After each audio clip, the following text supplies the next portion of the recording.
Tak, ideme sa teraz rozprávať s pani Monikou Ponickou, ktorú nás vítam. Dobrý deň, vítajte. A my sa budeme rozprávať o tom, čo je nové v zákone o kompenzáciách, pretože vy máte informácie, ktoré by určite padli vhod aj našim televíznym divákom, samozrejme, ak sa ich toto dotýka. Čiže najskôr si to možno vysvetlíme, aký je to zákon, čo v sebe obsahuje a o čom hovorí trošku. Čiže budeme sa rozprávať o zákone 447 z roku 2008 a neskorších úpravách. Je to zákon o kompenzáciách. Týka sa rôznych príspevkov pre kompenzáciu ľudí so zdravotným znevýhodnením a rieši rôzne aspekty týchto kompenzácií cez opatrovateľské, asistenčné a pomôcky a rôzne iné príspevky, kde zároveň ale sú aj jednorázové príspevky, ktoré sú napríklad na kúpu motorového vozidla alebo úpravu motorového vozidla, prípadne aj bezbariérovú úpravu bytu, domu alebo garáže. Konkrétne tieto tri posledné menované prešli trošku zmenami a od minulého augusta sa tieto príspevky vlastne zvýšili. A mnoho ľudí to nejak nie celkom zaregistrovalo, alebo nevie, čo s tým. Čiže chcela som trošku povedať o tejto oblasti, aby to pomohlo vlastne ľuďom pochopiť, že čo je možné, ako je možné. Áno, čiže oni sa takmer zdvojnásobili, teda aspoň, čo je dobrá správa, ale ľudia možno nevedia práve to, pani Ponická, čo je najdôležitejšie, že ak som si už čerpala alebo žiadala o tento príspevok a samozrejme tá suma príspevku bola iná, ja môžem ako keby dožiadať a môžem sa dopracovať až k tej finálnej sume. Čiže poďme si to rozmeniť na drobné trošku. Skúsim vysvetliť tak, že napríklad príspevok na kúpu motorového vozidla sa prideľuje na obdobie 7 rokov. Pred 7 rokmi vlastne, keby človek chcel požiadať o nové auto, tak musí vrátiť pomernú časť príspevku, ale v prípade, keby to auto bolo odsúdené, havarované a podobne, tak v tom prípade, keď nepožiada o nové auto, tak samozrejme nevracia tú pomernú časť príspevku. Je to taká rozsiahlejšia téma, ale na to, aby človek mohol získať príspevok na kúpu motorového vozidla, potrebuje aspoň 2-krát do týždňa navštevovať buď zamestnanie, alebo školu, alebo sociálne zariadenie, napríklad stacionár. A to je vlastne podmienka, ktorá je dôležitá pre kúpu auta. Autičko by malo byť tak do 5 rokov staré maximálne pri tej kúpe a dôležité je, že príspevok, ktorý sa teraz poskytuje, je už do výšky 13 277,58 je pri aute s mechanickou prevodovkou a pri autíčku s automatickou prevodovkou je to 16 asi 555, nechcem klamať. Áno. A vlastne poskytuje to Úrad práce, rodiny, sociálnych vecí na základe tohto zákona, všetky tieto príspevky. A závisí, aké percento toho príspevku človeku pridelí, závisí od toho, aký vysoký príjem majú spoločne žijúce osoby. Že napríklad, ak je žiadateľ, poviem príklad, dospelý 25-ročný syn, ktorý má už svoj dôchodok, síce žije u rodičov ešte s 3 súrodencami, ale poskytuje sa mu príspevok a z tohto hľadiska sa považuje za samostatnú jednotku. Neposudzujú tých ostatných. Áno. Ale dajme tomu, je to 17-ročný chlapec, ktorý v tej istej rodine žije a nemá ešte svoj dôchodok, tak budú posudzovať spoločne žijúce osoby všetkých tých blízkych príbuzných. Áno. Rôzni sa to, je to individuálne, ale zase to im vedia aj poradiť na tom úrade, aj vypočítať prípadne, ak sa aj ozvú, sú aj tie organizácie, ktoré sa vyslovene venujú pomoci takýmto vybavovaním. Napríklad sú rôzne projekty, ktoré vyslovene sú na pomoc týmto ľuďom zamerané. Pani Ponická, ak je teda dospelý človek, to sme si povedali, že žiada, hej? A musí spĺňať nejaké požiadavky, ktoré vy ste teraz povedali, navštevovať stacionár, chodiť do práce, niečo podobné, môže aj rodič takto chorého dieťaťa žiadať o príspevok na kúpu vozidla? A ako je to tam, keď to dieťa teda, ja neviem, či navštevuje špeciálnu školu, alebo teda lekára, v závislosti od toho, kde, aká vzdialenosť je od miesta trvalého bydliska, alebo čo sa pri deťoch zohľadňuje? Pri deťoch väčšinou deti do nejakej plnoletosti bývajú zastúpené zákonným zástupcom, čo zvyčajne býva rodič. Čiže áno, žiada rodič o to auto a samozrejme, pokiaľ navštevuje to dieťa aspoň 2-krát do týždňa školu alebo sociálne zariadenie, tak mohlo by dostať takýto príspevok.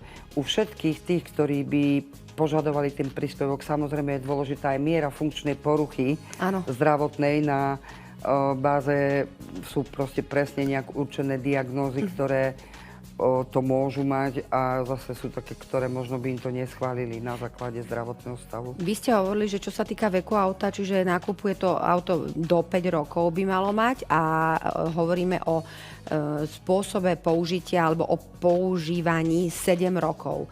Po tých 7 rokoch môžem opätovne žiadať o ten príspevok? Mám na ňo nárok? Môže žiadať, ale musí sa zaviazať, že auto do 6 mesiacov od nákupu toho nového buď to predá, alebo požiada o vyradenie z evidencie motorových vozidiel. Poďme sa trošku povenovať aj úprave tých motorových vozidiel, pretože aj to je taká zaujímavá tematika. Vieme, že ľudia samozrejme s rôznymi diagnózami sú aj sebestační, teda vedia šoférovať a majú vodičské oprávnenia, čiže dá sa aj na toto čerpať nejaký príspevok? Áno, a zaujímavé je práve tu to, že ten príspevok sa zdvojnásobil. Predtým bol okolo 6,5 tisíc a teraz je 13 277,58.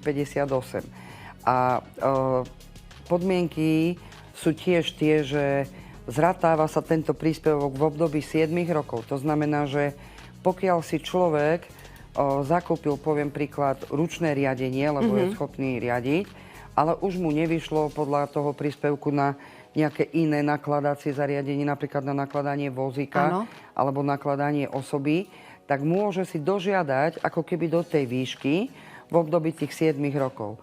Vždy sa zratáva, čo mu bolo v období 7 rokov pridelené a toto je práve to, čo mnoho ľudí nevie, že naozaj v prípade, že potrebujú a bolo by im schválené na základe zdravotného stavu a príjmov, lebo tam sú ešte jedna podmienka, je u väčšiny týchto príspevkov, je to príjem tých spoločne žijúcich osôb posudzovaných do 5-násobku životného minima.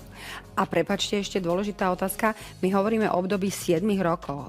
Ale ak sa počas tých 7 rokov rapidne zhorší zdravotný stav alebo mám nejakú progredujúcu diagnózu, dá sa nejakým spôsobom aj dostať možno nejaká výnimka na to dopracovanie alebo zapracovanie nejakej inej prerábky, napríklad v súvislosti s tým motorovým vozidlom? Závisí to naozaj od toho, či má vyčerpané alebo nemá vyčerpané. Čiže ak má vyčerpané, tak musíme čakať 7 rokov. Tak buď musí čakať, alebo môže sa dohodnúť, že vráti pomernú časť príspevku, autíčko, dajme tomu, môže predať alebo vyradiť z evidencie a považuje sa to za splnenie tých 7 rokov. Rozumiem. A v prípade, ale že dajme tomu, je to po 4 rokoch, tak musí vrátiť vlastne tú pomernú časť.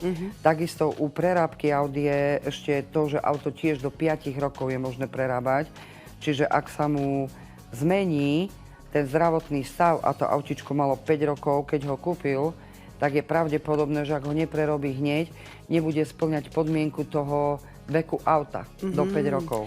Áno, čiže tam je niekedy lepšie. Čiže treba potom si dať na to možno pozor, na takéto nuansiky. A poďme ešte k takým technickým, možno na prvý pohľad jednoduchým, ale dôležitým otázkam. Kto teda môže žiadať, kam adresujem žiadosť, aké dokumenty, zdravotné nálezy musím k tomu priložiť a koľko teda má možno aj ten úrad na to, aby rozhodol, že či mám nárok na príspevok, o jeho výške a tak ďalej? Čiže žiadať môžu zdravotne postihnuté osoby alebo ich zákonní zástupcovia v ich mene a s tým, že potrebuje lekárske správy, ktoré dokladujú ten zdravotný stav, potrebujú doklady, potvrdenia o príjme tých spoločne žijúcich osôb a ešte jeden doklad tam býva a volá sa to vyhlásenie o majetku.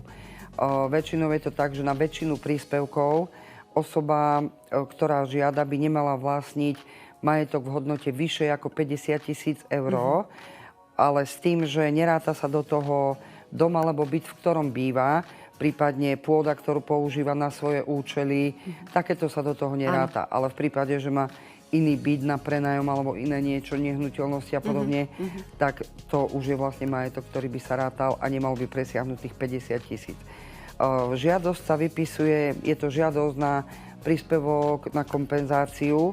Dá sa aj na internete pozrieť, stiahnuť, prípadne úrad ju vie človeku poskytnúť a tá žiadosť sa podľa tej pretlače vyplní. Je to veľmi jednoduché.